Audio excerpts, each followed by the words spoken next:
Leo ni siku nyingine tena, asubuhi mapema tukimwona Rose akiwa anapiga kwenye simu. Anampigia dereva ambaye atakaye kumchukua, anamwambia umeniweka sana hapa, nimekaa sana. Upo wapi hadi sasa hujatokea? Imekwaje?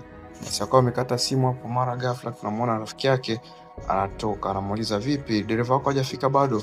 Akasema toka nilipokuwa nampigia simu hadi muda huu hajafika bado. Akasema sawa, haina shida, basi mimi bosi wangu anakuja kunichukua hapa, kama ikiwezekana twende zetu pamoja hapo mjini kazini.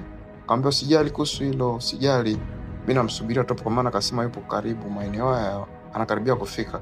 Asema sawa basi baadaye.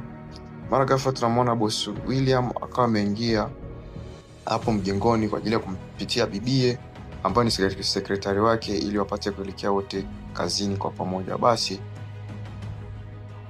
kwa upande wa pili tunamwona Rose ameshafika kazini, basi akawa anamwambia Amy kana cheki the project ya ile ramani. Mara ghafla waioni Sam, vipi? Subiri na cheki. Maana nimeona hii hapa sio PC yangu. PC yangu nitakuwa nimesahau nyumbani.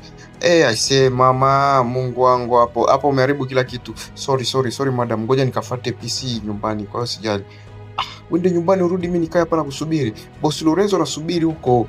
Vipi inakuaje? Kwa nini nimefanya vitu kama hivyo? Samani madam, nafika tu hapo faster nyumbani alafu unaenda kuchukua. Why fanya faster. I say Rose sio kawaje.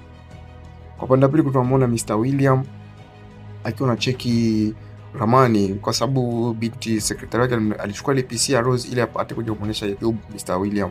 Kwa Mr. William akamwambia sawa mpigie. Akampigia Rose, alipompigia Rose akamwambia Rose, boss wangu anakuhitaji kazini huko. Uje ili upate kuonana naye, upate kuongea naye kuhusu hii project. Basi sawa. Mara ghafla tunaona